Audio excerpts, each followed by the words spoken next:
안녕하세요. 9월 25일 토요일 새벽입니다. 하나님의 은혜가 이 시간 우리와 함께 하시길 간절히 소망합니다.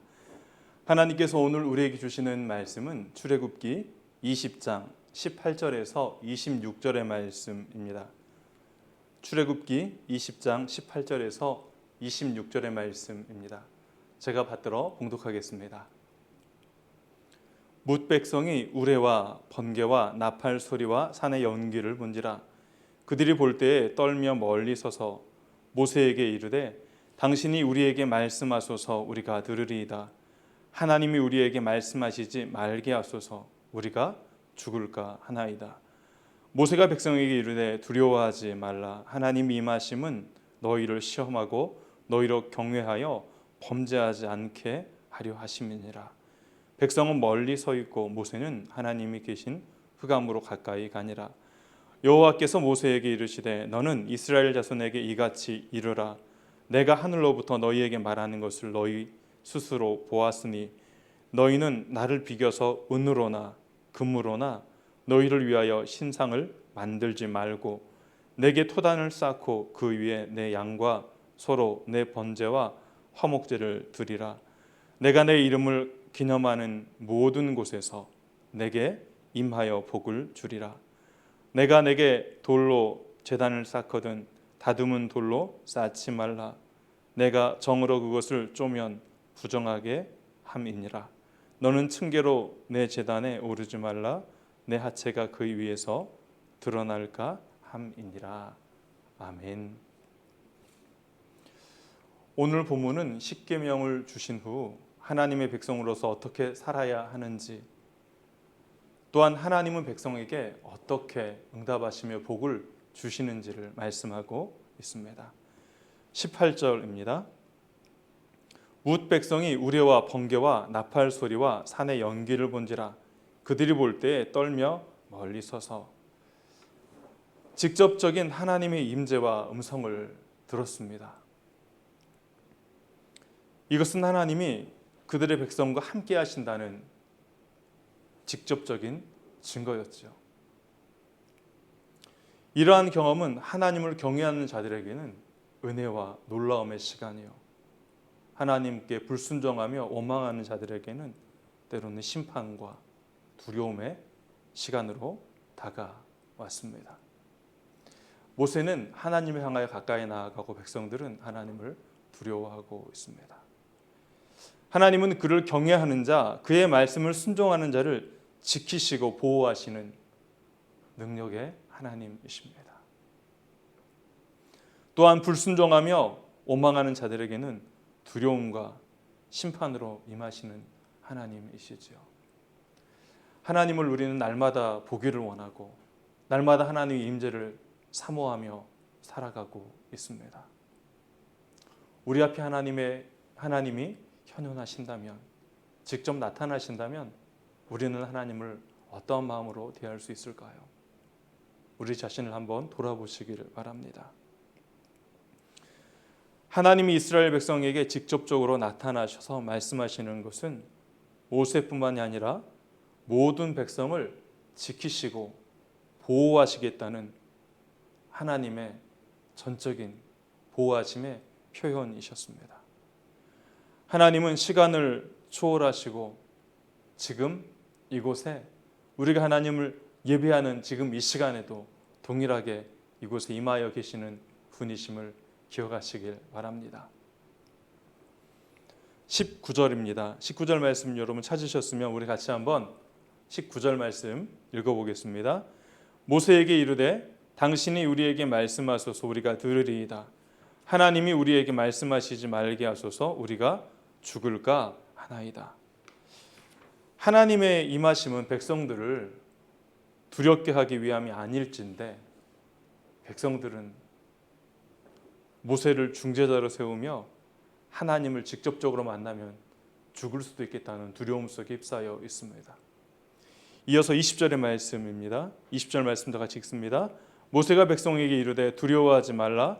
하나님이 임하심은 너희를 시험하고 너희로 경외하여 범죄하지 않게 하려 하심이니라. 아멘. 모세는 하나님의 임하신 목적을 백성들이 더 이상 범죄치 않게 하려 하심이라고 말씀하십니다. 하나님은 백성들을 살리기 위해서 임재하셨습니다. 출애굽의 시기부터 지금까지 여전히 이스라엘 백성들은 하나님을 향하여 원망과 불평을 끊임없이 토해냈습니다. 그러나 하나님은 그러한 백성들의 한계를 아셨고 그들을 포기하지 않으셨으며 하나님은 자신이 하신 언약을 기억하셔서 하나님의 이름을 위하여 다시 한번 찾아오셔서 언약을 맺고 계십니다. 백성들의 한계를 아시는 하나님은 다시 한번 백성들에게 하나님의 임재는 그들을 범죄치 않게 하고 하나님의 백성으로서 복을 얻게 하려 하심임을 강조하고 있습니다. 23절부터는 하나님의 복이 어떻게 임하는가를 보여주고 있습니다. 23절의 말씀입니다. 23절의 말씀, 너희는 나를 비겨서 은으로나 금으로나 너희를 위하여 신상을 만들지 말고. 하나님은 신상을 만들지 말라고 말씀하십니다. 어떠한 신상이든지 그것은 하나님일 수가 없기 때문이죠. 왜냐하면 이스라엘 백성 그 누구도, 심지어는 모세까지도 하나님의 형상을 본 적이 없습니다. 본 적이 없는 하나님의 형상을 어떻게 만들 수가 있겠습니까? 피조물로 어떠한 형상을 만들든지 그것은 하나님을 담을 수도 없으며 하나님을 상징할 수도 없다는 사실을 하나님 다시 한번 말씀하고 있습니다. 그러나 하나님께서는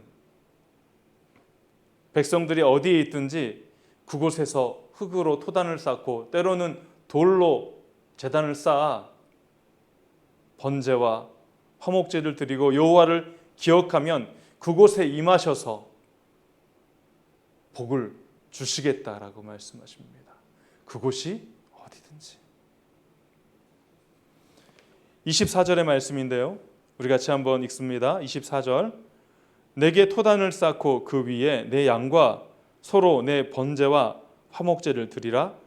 내가 내 이름을 기념하는 모든 곳에서 내게 임하여 복을 주리라. 아멘. 하나님은 장소를 한정하지 않으셨습니다. 시간도 공간도 한정하지 않으셨지요. 그곳이 어디든지라는 말씀은 우리에게 큰 은혜가 되어줍니다. 우린 시대를 초월하여 2021년 9월 25일 토요일 영상을 통한 새벽 기도회를 함께 드리고 있습니다. 우리가 하나님을 경외한다면 그 하나님의 임재와 하나님의 복은 바로 지금 이곳에 임하여 있다는 사실을 기억하시길 바랍니다. 하나님의 백성은 마땅히 하나님이 누구신가를 인정하고 표현하는 백성이어야 합니다. 또한 진정한 예배는 하나님의 명령하신 것을 순종하는 믿음으로 따르는 것이 진정한 예배입니다. 예배의 가장 중요한 요소, 그것은 헌신과 열정보다 순종이라는 사실을 기억하시길 바랍니다. 하나님이 말씀하신 곳에서 말씀하시는 방법대로 말씀하시는 하나님만 예배하는 것, 그것이 진정한 예배입니다. 화려한 것보다 자연에 있는 모습 그대로 정결함이 필요합니다. 하나님은 오늘도 우리와 함께 하시는 분이십니다. 지금 우리가 머물고 있는 바로 이 자리, 비록 코로나로 함께 모일 수 없는 시간들이 많이 있지만 이 새벽이 하나님을 경외하고 하나님의 임재를 사모하는 순종의 시간이라면 이 새벽에 우리가 있는 그곳에 하나님의 임재가 머물고 있음을, 그리고 그곳으로부터 하나님의 복이 임하고 있음을 기억하시길 바라며, 진정한 예배자로서 하나님의 복을 증거하는 복음의 전달자요 복의 근원으로서 이 한 주간도 살아가시는, 오늘 하루도 살아가시는 모든 성도님들 되시기를 간절히 소망합니다. 기도하겠습니다. 하나님, 토단을 쌓든지 돌로 제단을 쌓든지 하나님의 말씀을 기억하며 그곳에서 하나님을 경외하는 자에게 임하시는 하나님을 이 시간 고백합니다. 하나님, 지금 이 시간 이곳이 바로 하나님의 임재가 머물며 하나님의 은혜가 머물고 하나님의 복이 임하는 귀한 곳이 되게 하여 주옵소서. 힘든 시기를 보내며 어려움을 잘 견뎌낼 수 있도록 우리의 성도님 한 분 한 분 기억하여 주시고, 하나님의 백성들을 하나님의 백성답게 하나님 인도하여 주시며 삶의 자리에서 지치지 않도록, 피곤치 않도록 잘 이겨낼 수 있도록 인도하여 주옵소서. 오늘은 토요일입니다. 주일을 준비하는 모든 시간들 사모하는 마음을 허락하여 주셔서 하나님, 우리가 모이는 그 예배 가운데 진정한 하나님의 임재와 은혜가 머물게 하여 주옵소서. 오늘도 주께 모든 걸 맡겨드리며 살아계신 예수님의 이름으로 간절히 기도합니다. 아멘.